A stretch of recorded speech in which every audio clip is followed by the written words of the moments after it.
শ্রীমদ্ ভগবদ্ গীতা মানব জীবনের চিরন্তন আলোকবর্তিকা। প্রিয় দর্শক বন্ধুরা, নমস্কার, প্রণাম আর অন্তরের গভীর শ্রদ্ধা জানিয়ে আপনাদের সবাইকে স্বাগতম জানাই আজকের এই বিশেষ ভিডিওতে।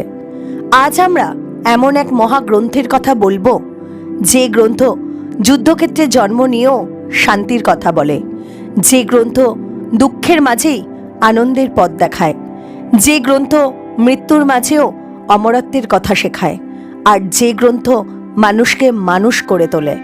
সেই মহাগ্রন্থই হল শ্রীমদ্ ভগবদ্ গীতা। আজ থেকে প্রায় 5000 বছর আগে কুরুক্ষেত্রের রণাঙ্গনে দুটি বিশাল সেনাবাহিনীর মুখোমুখি অবস্থান। চারিদিকে যুদ্ধের দামামা, শঙ্খ, ঢোল, তুর্য, রণভেরীর শব্দে আকাশ বাতাস প্রকম্পিত। ঠিক সেই মুহূর্তে এক মহান যোদ্ধা, ধনুর্ধর বীর অর্জুন নিজের ধনুক নামিয়ে রেখে বলেছিলেন, আমি যুদ্ধ করব না। কিন্তু কেন? কারণ তার সামনে দাঁড়িয়েছিলেন তার নিজের গুরু দ্রোণাচার্য, তার পিতৃসম পিতামহ ভীষ্ম এবং তার আত্মীয় স্বজনরা। তার হাত কাঁপছিল, গা শিউরে উঠছিল, চোখে জল চলে এসেছিল। মনে হচ্ছিল, এই মানুষগুলোকে হত্যা করে আমি কিভাবে বাঁচব। ঠিক সেই সময়ে রথের সারথি রূপে দাঁড়িয়ে থাকা স্বয়ং ভগবান শ্রীকৃষ্ণ মৃদু হাসিতে অর্জুনের দিকে তাকিয়ে যে বাণী উচ্চারণ করেছিলেন, সেই বাণী আজ শ্রীমদ্ ভগবদ্ গীতা নামে বিশ্বজোড়া সম্মান পেয়েছে। আজও যখন কোনো মানুষ জীবনে ভেঙে পড়ে, হাল ছেড়ে দিতে চায়, আত্মহত্যার কথা ভাবে, সম্পর্কের যন্ত্রণায় কাঁদে, দারিদ্র্য, অপমান, ব্যর্থতায় ক্লান্ত হয়, ঠিক তখনই গীতা নিঃশব্দে কানে কানে বলে, ভয় পেও না, আমি আছি। প্রথম অধ্যায়, অর্জুন বিষাদ যোগ। কুরুক্ষেত্রের প্রেক্ষাপট এক বিশাল যুদ্ধক্ষেত্র। একদিকে পাণ্ডব সেনা, অন্যদিকে কৌরব সেনা। আকাশ ঢেকে গেছে ধুলোয়। ঘোড়ার অশ্বধ্বনি, হাতির গর্জন, সেনাদের শঙ্খধ্বনি। রথের ওপরে দাঁড়িয়ে আছেন সাদা ধ্বজাবাহী পতাকা সহ ধনুকধারী যোদ্ধা অর্জুন। তার রথের সারথি স্বয়ং ভগবান শ্রীকৃষ্ণ। অর্জুন শ্রীকৃষ্ণকে বলেন, হে কেশব, আমার রথটিকে দুই সেনার মাঝখানে নিয়ে চলো। রথ এগোয়। এক এক করে অর্জুন তার নিজের গুরু, আত্মীয়, বন্ধু, শত্রু সকলকে দেখতে পান। আর তখনই শুরু হয় অর্জুনের ভেতরের ভাঙন। অর্জুন বলেন, হে কৃষ্ণ, এই সমস্ত আপনজনদের দেখে আমার গা শিউরে উঠছে, আমার মুখ শুকিয়ে যাচ্ছে, শরীর কাঁপছে, ধনুক হাত থেকে পড়ে যাচ্ছে।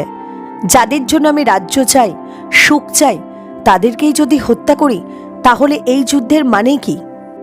এই মুহূর্তেই জন্ম নেয় অর্জুন বিষাদ যোগ। এখানে অর্জুন কোনো দুর্বল মানুষ নন, তিনি মহাবীর, তিনি পৃথিবীর শ্রেষ্ঠ ধনুর্ধর। তবুও তিনি কাঁদছেন, তিনি ভেঙে পড়ছেন, তিনি পালাতে চাইছেন। এটাই বাস্তব জীবন। আজও আমরা দেখি একজন শক্তিশালী মানুষও ভেতরে ভেতরে ভেঙে যায়। কেউ চাকরি হারিয়ে মানসিকভাবে ভেঙে পড়ে, কেউ প্রেমে ব্যর্থ হয়ে আত্মবিশ্বাস হারায়, কেউ সংসারের চাপে দম বন্ধ হয়ে আসে। অর্জুন ঠিক আমাদের মতোই একজন মানুষ। অর্জুন বলেন, গুরুজন হত্যার পাপ নিয়ে আমি বাঁচতে চাই না। রাজ্য, ধন, সুখ সবই অর্থহীন যদি তার বিনিময়ে আপনজনদের রক্ত ঝরে। তিনি আরও বলেন, আমি অস্ত্র নামিয়ে রাখছি, আমি যুদ্ধ করব না। এটাই মানুষের স্বাভাবিক প্রবণতা। যখন কঠিন সিদ্ধান্ত আসে, আমরা পালাতে চাই। পরীক্ষার আগে পড়তে না চাওয়া, সত্য বলা থেকে পালানো, দায়িত্ব নেওয়া থেকে পালানো, এগুলো সবই অর্জুনের মানসিকতার আধুনিক রূপ। শ্রীকৃষ্ণ তখন কিছু বলেননি, তিনি নীরবে শুনছেন। কারণ প্রথমে মানুষকে নিজের কষ্টটা উগরে দিতে হয়, তারপরই উপদেশ কাজ করে। এটাই মহান শিক্ষকের লক্ষণ। প্রথম অধ্যায় থেকে জীবনের 5টি মহামূল্য শিক্ষা পাওয়া যায়। বড় যোদ্ধারও ভাঙন আসে, অর্থাৎ জীবনের শক্ত মানুষও কখনো কখনো দুর্বল হয়ে পড়ে। এটা লজ্জার নয়। আবেগে সিদ্ধান্ত নিলে জীবন ভেঙে পড়ে। অর্জুন যদি তখনই যুদ্ধ ছেড়ে পালাতেন, তবে ইতিহাস বদলে যেত। সমস্যা দেখে পালানো মানুষের স্বভাব, কিন্তু পালালে সমস্যা শেষ হয় না, বরং বেড়ে যায়। জীবনের যুদ্ধ এড়ানো যায় না।